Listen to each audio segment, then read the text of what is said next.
But the ocean, it's a part of me. You could say it runs in my blood. My grandmother was a freediver, an ama. She helped me feel its rhythm and understand how one breath could last a lifetime.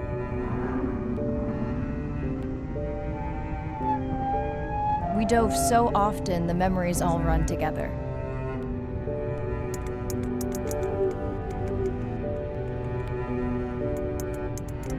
Except one. When I wished I could stay down forever.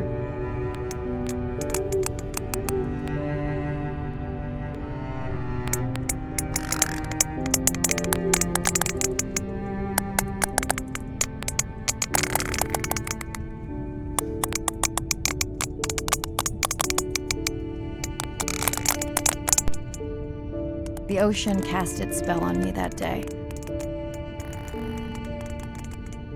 And its mystery still consumes me.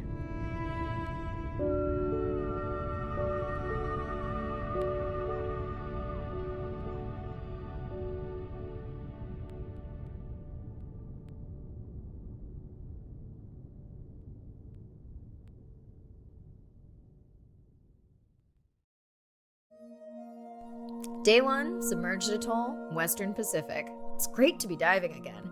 I'm anxious to find our sperm whale family and look in on our mother-to-be. I'm also excited to test out Andre's new tech. Ocean X is expecting a huge audience for our first live stream, given how bad things were in this region a few years ago. No pressure though. Ready to dive.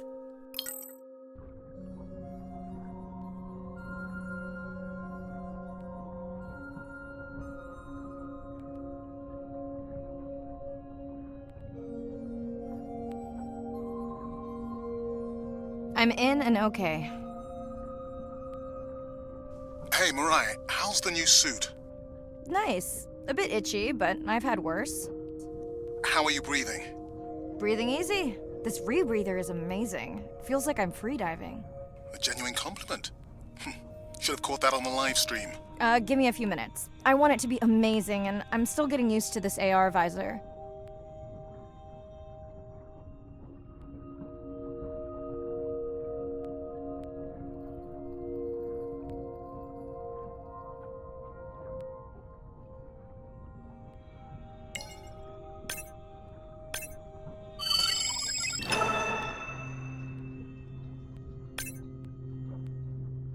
Done.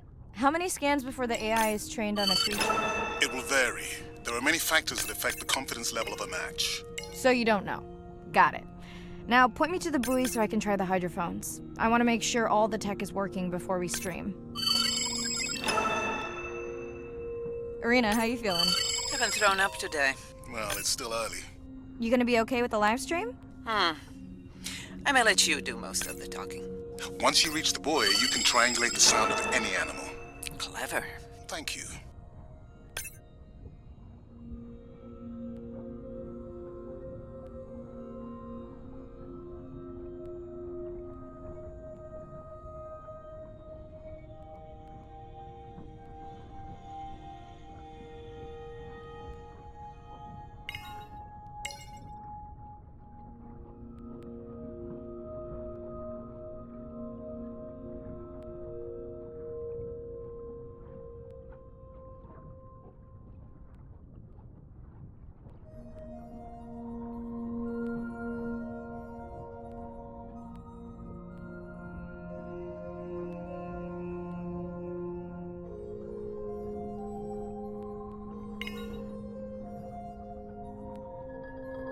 That's close enough. You can use your dive watch to control the buoy from there.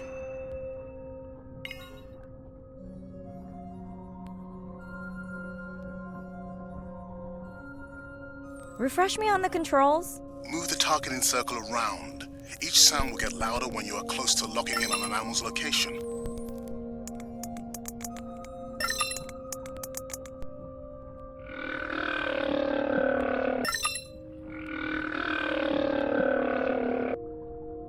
Mirai, if you're okay, I'm going to start the live stream. Let's roll. Welcome to the Ocean X live stream. I'm Dr. Mirai Soto, and I'll be your eyes and ears on this expedition. I'm joined today by 2 colleagues. Hello, I'm Andre. Hello, everyone. I'm Irina.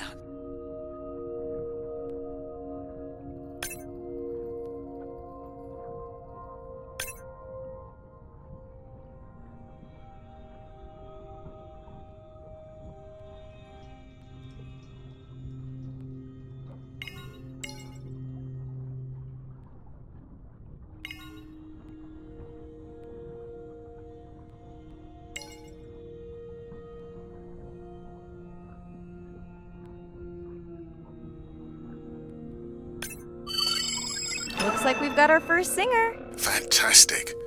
Hopefully on your next dive you can record his song to compare with other humpbacks in the area. Fun fact, in addition to being an engineering whiz, Andre is quite the musician.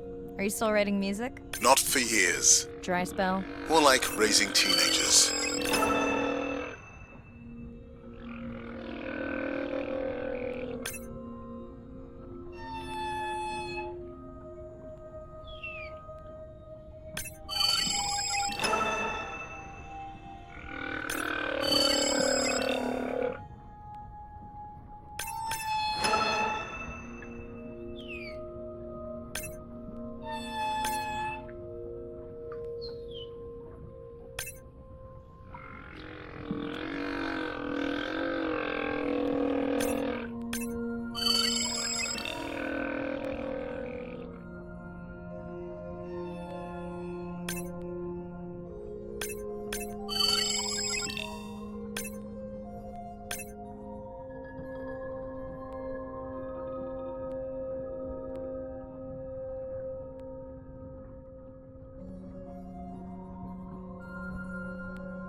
Don't get too jealous, folks, just 'cause I'm swimming with dolphins.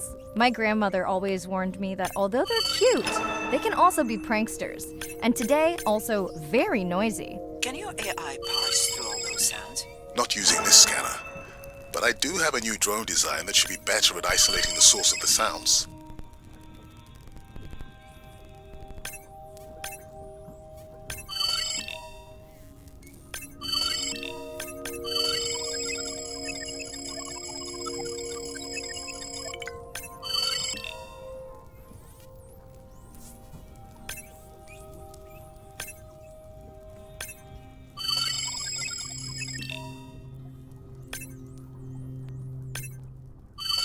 That looks to be a sperm whale.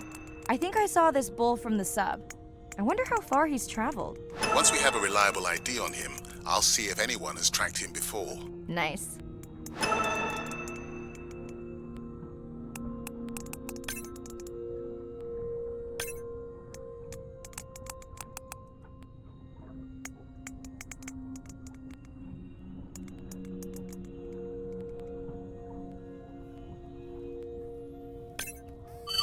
Done. And maybe next time I can weigh in before on the number that we need to scan. As I mentioned, the confidence model is complex. You just want to find the whales. Guilty. Hey, Mirai, I'm seeing alerts on the South Buoy if you want to pull them down. Okay, let's see what mysteries this buoy unlocks.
What does that sound? Did I break something? I've deployed acoustic modems to transmit from other sensors. For those of you who have no idea what he's talking about, he means we use sound to transmit data, so we can have Wi-Fi in the ocean. Impressive. What kind of bandwidth do we get? Like 1990s dial-up.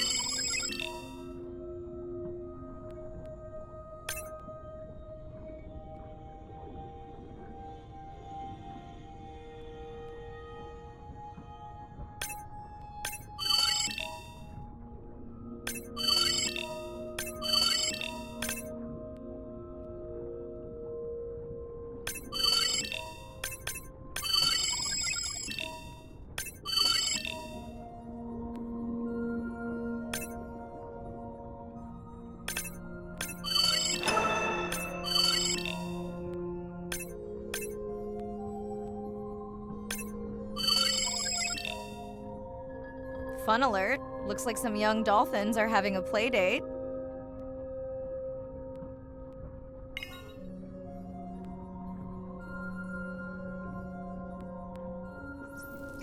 Hey guys, can I take a turn?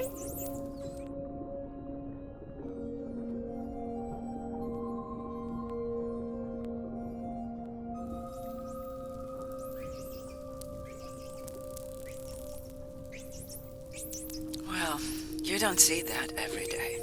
At least I don't. Frankly, neither do I.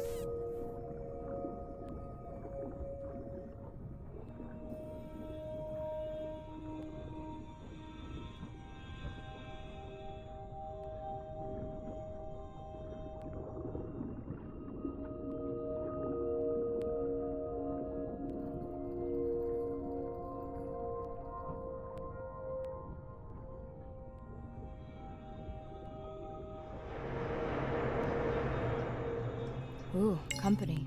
Unbelievable. That sounds too close to be outside the research zone.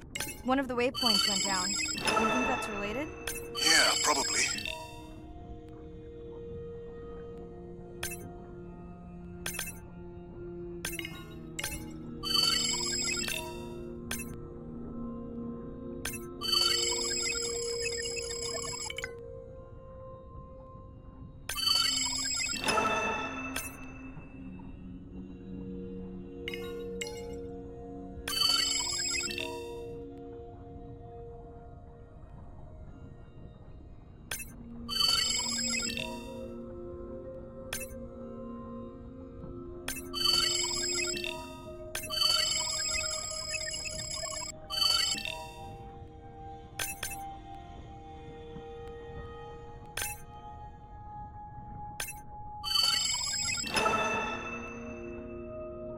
Red light must mean a serious alert. Yeah, dead battery. Whoa! Octopus! I think it went in that cave. I'd like to go in that cave. Let's be real. There's no way I'm not squeezing through here to follow that octopus. We'll definitely want to practice diver rescue at some point. Well, maybe. Mirai, please be careful.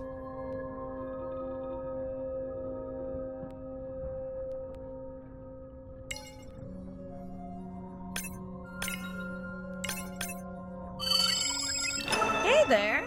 Sorry to spoil your hiding place.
As a child, I had no idea how important the ocean is, that the great majority of life on Earth is in the sea, that the greatest diversity of life is in the sea.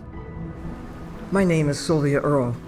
I'm a scientist, an oceanographer, an ocean explorer. I've spent years at sea aboard ships and thousands of hours under the sea. I've seen things others have not. If others could see what I've witnessed, they would know how much the ocean has changed, and they would know why caring for the ocean matters to everyone, everywhere. The ocean is Earth's life support system, generating most of the oxygen in the atmosphere, capturing much of the carbon dioxide produced by human actions. The ocean is the planet's living blue heart. Every creature has a story. Every one, whether you're looking at a little crab, or a starfish, or a shark. If people stayed on the shore and never got underwater, how would we ever know that fish, that they have communities, they have faces? Their importance as fellow citizens, as cultures, as amazing creatures that we can learn from. There's a lot of water we now know elsewhere in the solar system and elsewhere in space. But to have a liquid ocean with frozen polar areas, it's taken 4.5 billion years to shape the world in a way that is favorable to humankind. It's taken us about 4.5 decades to significantly unravel systems. No ocean, no life. No ocean, no us.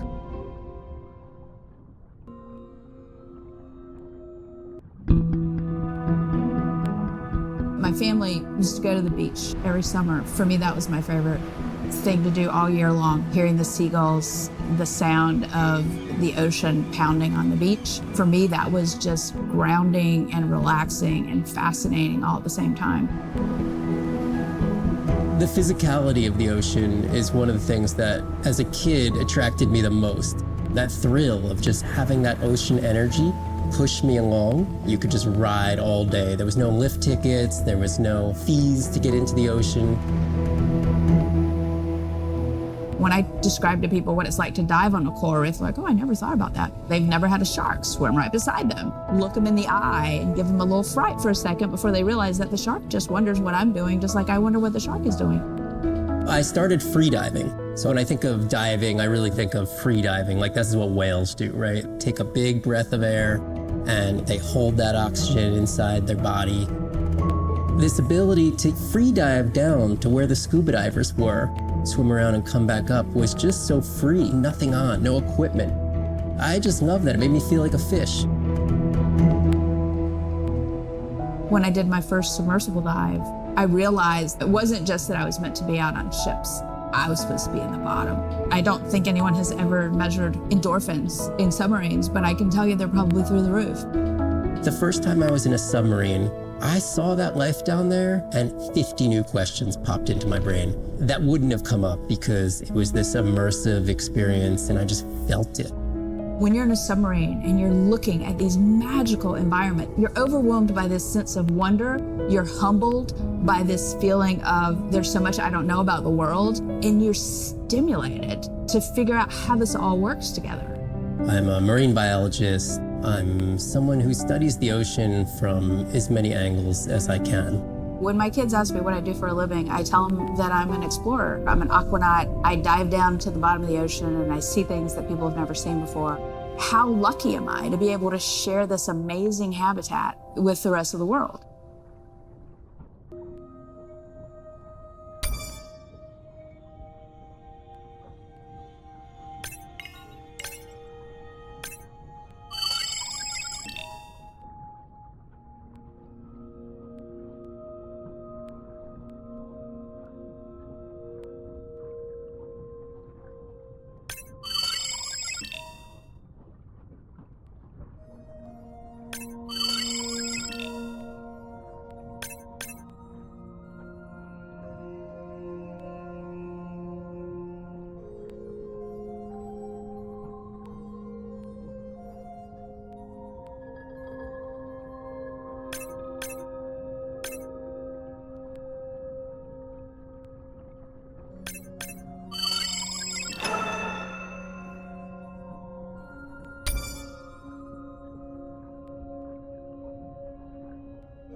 resilience triggered this whole area? Because of me. Not because of me, but because I configured the sensors to detect stress in the coral population. Okay, let's find out what's causing that stress. Mirai, please collect biosamples from any of the distressed corals. Happy to oblige. For those watching, these sensors help us understand what leads to resiliency in coral so we can help breed it into other species.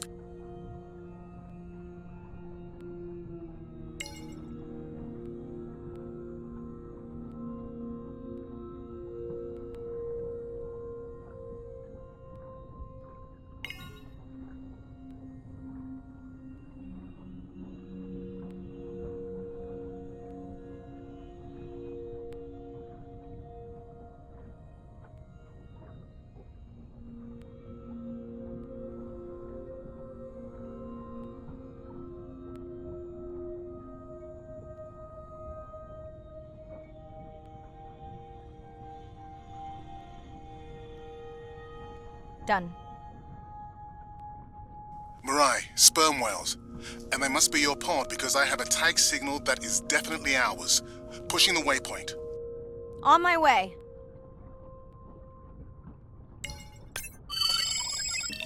I'm hoping to reconnect with the sperm whale family, whom I have been tracking for years. I'm excited to check in on our mother-to-be.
Mirai clearly has a fondness for these creatures.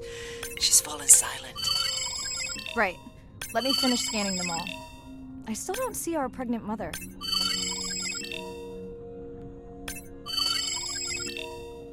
Done. Good. Everything all right? I am now. Look. Our mommy whale has delivered. Everyone say hi to her beautiful 1-ton baby girl. Is she okay? Right. Shh. She's nursing. I just wish all of you could be here for 1 second. Amazing. That is the end of our stream. Like, share, comment. Remember, we need you. All of us down here.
My name is Shane Garrow, and I'm the founder of the Dominica Sperm Whale Project. I've been following the lives of sperm whale families in the Caribbean Sea based off the beautiful nature island of Dominica. I've had the sort of greatest honor to spend thousands of hours in the company of the sperm whale families. And over the last 15 years, we've come to know 30 different families. We know about 10 of those personally. My research focuses mostly on the connection between these families' lives and what they say to each other, and how they succeed in the ocean by living in these small families. They live these rich and complex lives in part of the ocean that we find difficult to even explore. Sperm whale society is matrilineal, meaning it's grandmothers and daughters that will live together for life. The young males live in the family until they're about teenagers, and then they go on this sort of open ocean wander for about 15 to 20 years before they are breeding age. But females will stay together for life. They communally raise and defend their babies, and they live in this sort of community of neighboring families just like we do. Behavior is what you do, but culture is how you've learned to do it. In the same way that we're all humans, but some of us eat with chopsticks and some of us eat with a fork. We're all still eating, but how we've learned to eat is importantly different. The secret for how these animals are surviving are these traditional behaviors, and that's why every calf counts. Every female calf is critically important, and each one of those that we lose so much potential. I think one thing that my research has shown is that our lives are really similar. The values that we have in our families, love your mom, be a good neighbor, learn from your grandmother's experience. And ultimately, life is about the quality of the relationships that you build with those around you, whether you're a whale or not. The secrets that my grandmother learned are helping me to survive now. Ensuring that these grandmothers survive to be grandmothers to share their stories, and ensuring that these babies live long enough to learn them is what's going to enable these animals to be around for a long time.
about